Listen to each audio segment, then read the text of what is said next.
हिंदी पाठशाला में आप सभी विद्यार्थियों का बहुत बहुत स्वागत है। यदि आप हमारे चैनल पर नए हैं तो चैनल को सब्सक्राइब कर लें, बेल आइकन को प्रेस कर लें ताकि जो भी वीडियो अपलोड करूं उसका नोटिफिकेशन आपको मिलता रहे। वीडियो अच्छा लगे तो लाइक करना मत भूलें, आपकी लाइक ही हमारी एनर्जी है। आज हम आपके सम्मुख महत्वपूर्ण काव्यांशों की व्याख्या तथा उससे जो भी प्रश्न उत्तर बनेंगे उन प्रश्न उत्तरों को लेकर उपस्थित हूँ, ठीक उसी प्रकार जैसे कि आपकी परीक्षा में पूछे जाते हैं। तो स्टार्ट करते हैं आज का क्लास। मेरो मन अनंत कहाँ सुख पावे, जैसे उड़ी जहाज को पक्षी फिर जहाज पर आवे, कमल नयन को छाड़ी महात्म और देव कहो धावे।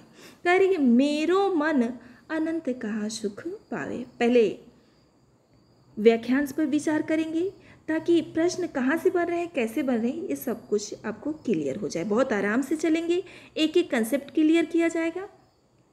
सूरदास जी कहते हैं कि हे भगवान या हे भगवान, आपकी बिना मेरे मन को कहीं पर भी सुख और चैन नहीं प्राप्त होता। जैसे अर्थात जैसे उड़ी जहाज को पक्षी, जहाज पे रहने वाला पक्षी अच्छे स्थान की खोज में जहाज पर से उड़ जाता है, किंतु उचित स्थान प्राप्त न होने पे, चारों तरफ जल ही जल दिखाई देने पे तथा निश्राय या निसहाय होकर, आश्रय रहित होकर फिर जहाज पर लौट आता है। ठीक उसी प्रकार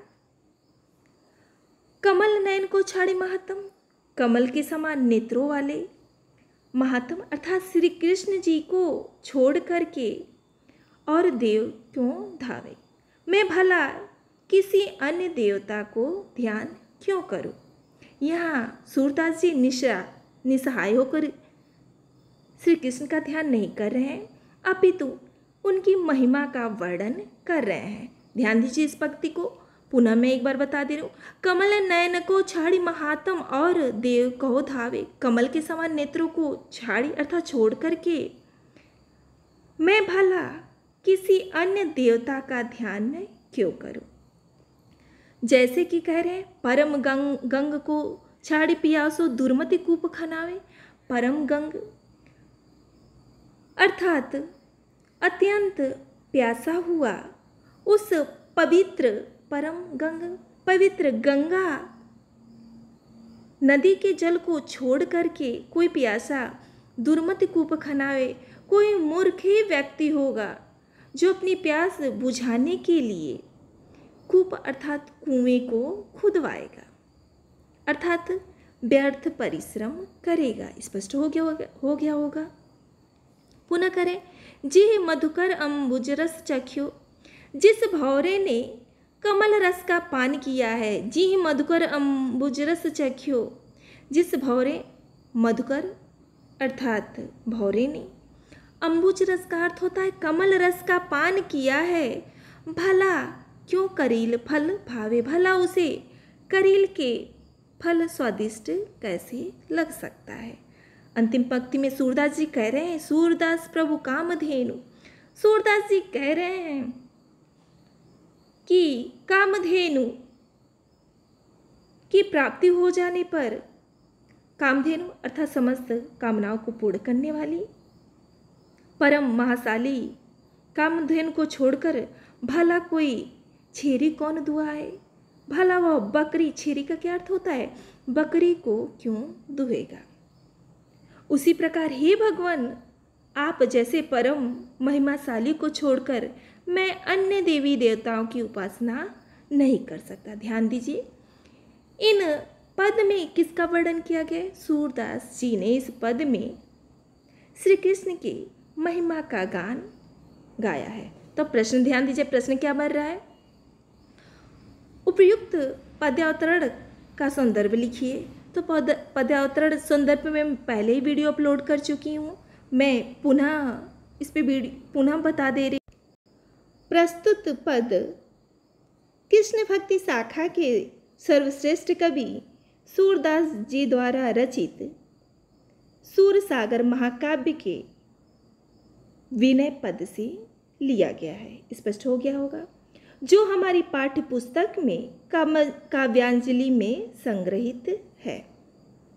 पहला प्रश्न का उत्तर आपको मिल गया होगा।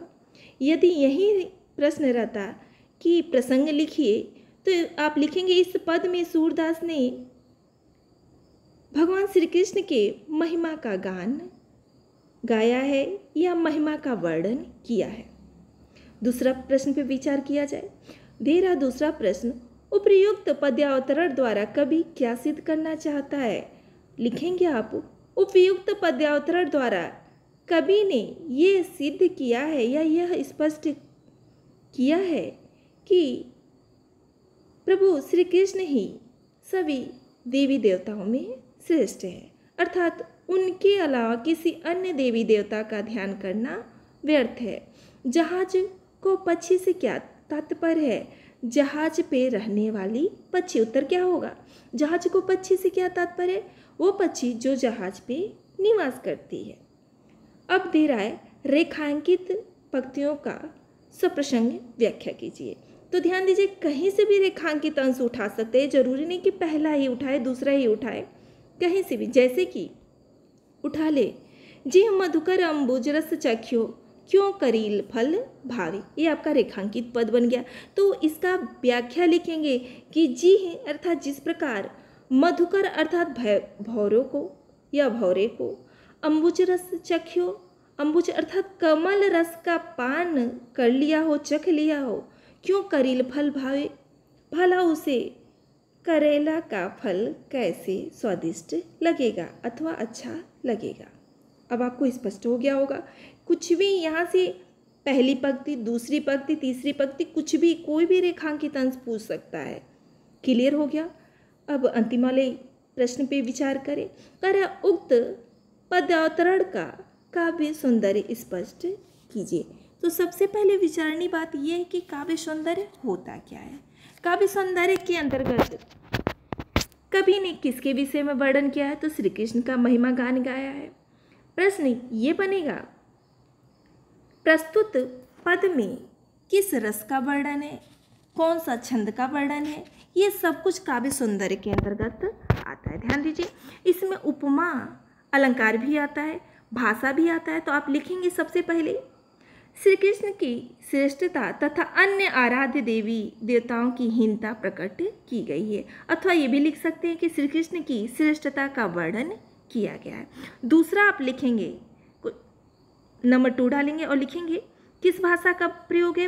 लिखेंगे भाषा। भाषा क्या है। तो ब्रज भाषा। कौन सी भाषा है। ब्रज भाषा का प्रयोग हुआ है। तीसरा आप लिख सकते हैं, ये क्रम पहला सीक्वेंस ऊपर नीचे हो सकता है, इसमें थोड़ा भी दिक्कत नहीं है। जैसे अलंकार, अलंकार में क्या है, उपमा अलंकार का प्रयोग हुआ है। क्लियर हो गया। रस कौन सा है।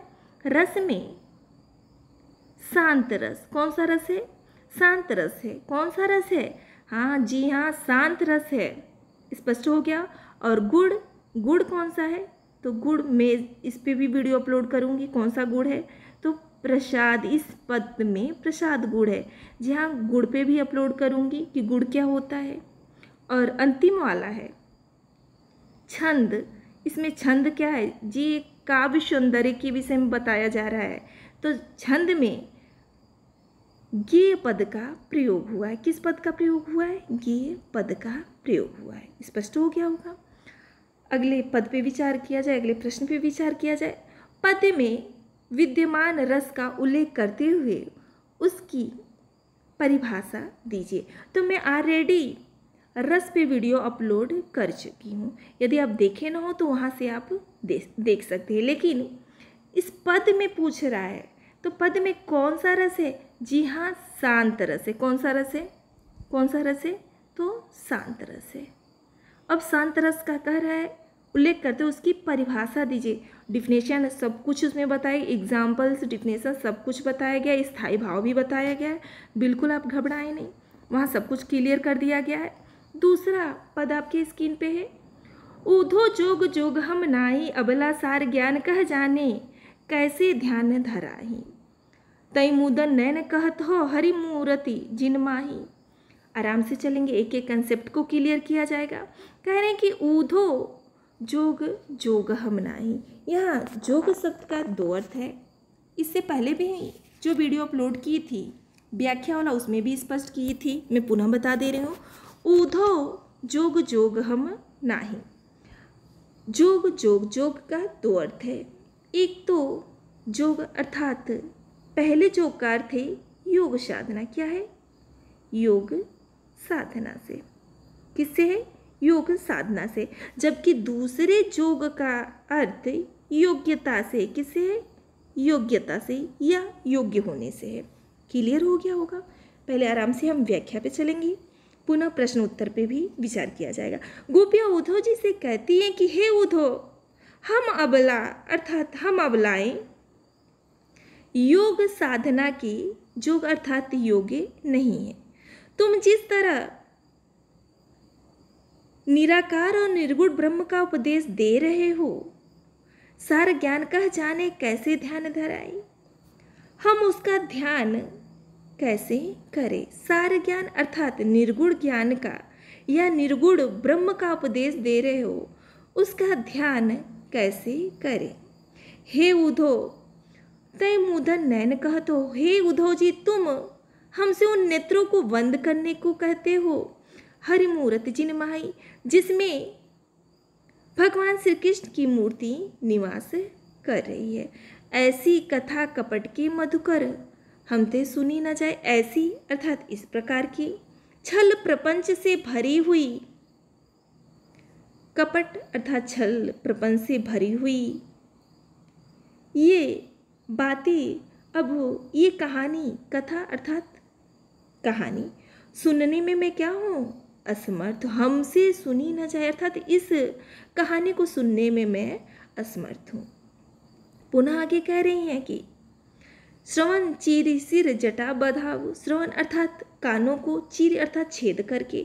तुम कानों को छेद करके या चिरवा करके सिर जटा बधाओ, सिर पे या सिर पर जटा बांधने के लिए कहते हो। ये दुख कौन समाई, इस दुख को भला हम किस प्रकार सहन कर सकते हैं। चंदन तजी अंग भस्म बताओ। चंदन का परित्याग कर करके, चंदन का परित्याग करके अंग में भस्म लगाने की बात कहते हो। विरह अनल अतिदाही, जो हमारे विरह व्यथा को, अनल अर्थात अग्नि, विरह व्यथा हमारी विरह व्यथा को अग्नि के समान और दाहकारक प्रतीत होगा अर्थात जलाने वाला प्रतीत होगा। पुनः अंतिम ये दो पंक्तियाँ ध्यान दीजिए। जोगी भ्रम जाहि लगी भूले, सो तो है अपमाही। कह रहे हैं कि जोगी भ्रमत जाहि लगी भूले, जोगी अर्थात इस शरीर को जो भी योगी जन है, जिस ब्रह्म को पाने के लिए या ब्रह्म से मिलने के लिए आशा में भ्रमित हो रहे हैं, जाहि लगी भूले भ्रमित हो रहे हैं, सो तो है अपमाही, वह ब्रह्म तो अपमाही अपने भीतर। अपमाही का क्या अर्थ होता है? अपने भीतर। वह ब्रह्म तो हमारे भीतर ही निवास करता है। पुनः आगे करें। सूर्य श्याम ते न्यारी न पलछीन। सूरदास जी कहते हैं कि गोपियाँ कहती हैं कि हे उद्धव, जिस प्रकार शरीर से, घट का अर्थ यहाँ शरीर से है, जिस प्रकार शरीर से छाया अलग नहीं हो सकती, उसी प्रकार हम अपने आराध्य श्री कृष्ण से अलग नहीं हो सकते। परछाई अर्थात परछाई यानी अपना ही प्रतिबिंब शरीर से अलग नहीं हो सकता। ठीक उसी प्रकार हम गोपियाँ भी श्री कृष्ण से अलग नहीं हो सकते।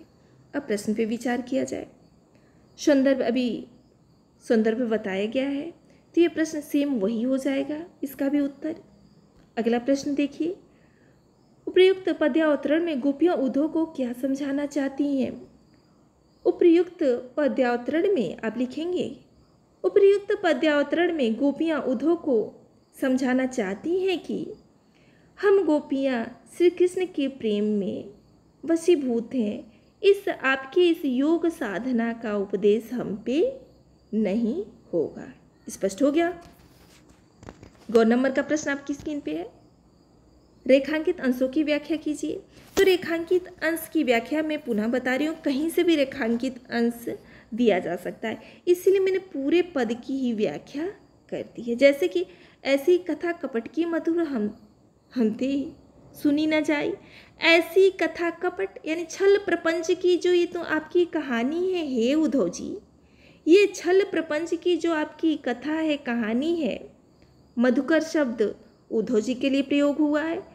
तो हे उद्धव जी, जो आपकी ये छल प्रपंच रूपी कहानी है, ये कहानी हमसे सुनी न जाई, ये कहानी हमसे अब सुनी नहीं जा सकती। स्पष्ट हो गया होगा। आगे बढ़ा जाए। उधो जोग जोग हम नाई, उक्ति में कौन सा अलंकार है? अलंकार पे भी मैं वीडियो अपलोड कर चुकी हूँ, ध्यान दीजिए। यहाँ पूछ रहा है कौन सा अलंकार है, तो जहाँ एक ही शब्द का प्रयोग एक से अधिक बार हो वहाँ पे कौन सा अलंकार होता है? जी हाँ, यमक। कौन सा अलंकार होता है? यमक अलंकार होता है। तो यहाँ यमक अलंकार का सुंदर प्रयोग हुआ है, दोनों का ही अर्थ अलग है। दो शब्द हो और दोनों के अर्थ अलग हो, वहाँ पे कौन सा अलंकार होता है? यमक अलंकार होता है। ऊधो जोग जोग हम नाही, तो जोग अर्थात इस योग साधना के, और जोग अर्थात योग्य नहीं है। तो यमक अलंकार की परिभाषा भी पूछा जा रहा है, आप लिखेंगे जहाँ एक शब्द का प्रयोग एक से अधिक बार हो किंतु प्रसंग भेद में दोनों के अर्थ अलग अलग हो, वहाँ पे यमक अलंकार होता है। स्पष्ट हो गया होगा। उदाहरण जैसे कि ऊधो जोग जोग हम नाही, स्पष्ट हो गया होगा। और आज के वीडियो का ये अंतिम प्रश्न है, पद्यावतरण में विद्यमान काव्य सुंदर तत्वों का उल्लेख कीजिए। ये शब्द आपको दिक्कत दे रहे होंगे, मैं पुनः बता दे रही हूँ। काव्य सुंदर तत्व का अर्थ होता है कि प्रस्तुत कविता में क्या कहा गया है, किसके विषय में कहा गया है, किस भाषा का प्रयोग किया गया है, किस अलंकार का प्रयोग किया गया है, तथा साथ ही साथ किस रस छंद का प्रयोग किया गया है। तो भाषा क्या है? सूरदास की जितनी भी रचनाएं हैं, ट्रिक है आपका, सूरदास की जितनी भी रचनाएं सब किस भाषा में है? ब्रज भाषा में। जब सारी रचनाएं ब्रज भाषा में है तो इस पद में क्या होगा? ब्रज भाषा होगा। अलंकार अभी बताया गया, अलंकार कौन सा है? यमक अलंकार है। एक एक कंसेप्ट क्लियर किया जाएगा। अलंकार क्या है? यमक अलंकार है। यदि रस की बात कहा जाए तो रस क्या है? यहाँ गोपियाँ श्री कृष्ण से अलग हो रही हैं, दूर हो रही हैं, बिछड़ाव है, वियोग है, तो रस कौन सा होगा? जहाँ अलग की भाव आ जाए वहाँ वियोग श्रृंगार होगा। कौन सा श्रृंगार होगा? वियोग श्रृंगार। कौन सा श्रृंगार होगा? वियोग श्रृंगार होगा। स्पष्ट हो गया होगा। अब ध्यान दीजिए, आपसे शब्द शक्तियाँ पूछ ली जाती हैं जिसमें मैं वीडियो अपलोड करूँगी, तब आपको स्पष्ट होगा। गुड़, गुड़ कौन सा है? गुड़ भी देख लीजिए, गुड़ पे भी वीडियो अपलोड करूँगी, आपको बिल्कुल परेशान होने की ज़रूरत नहीं है। कौन सा गुड़ है? माधुर्य गुड़ है। कौन सा गुड़ है? माधुर्य।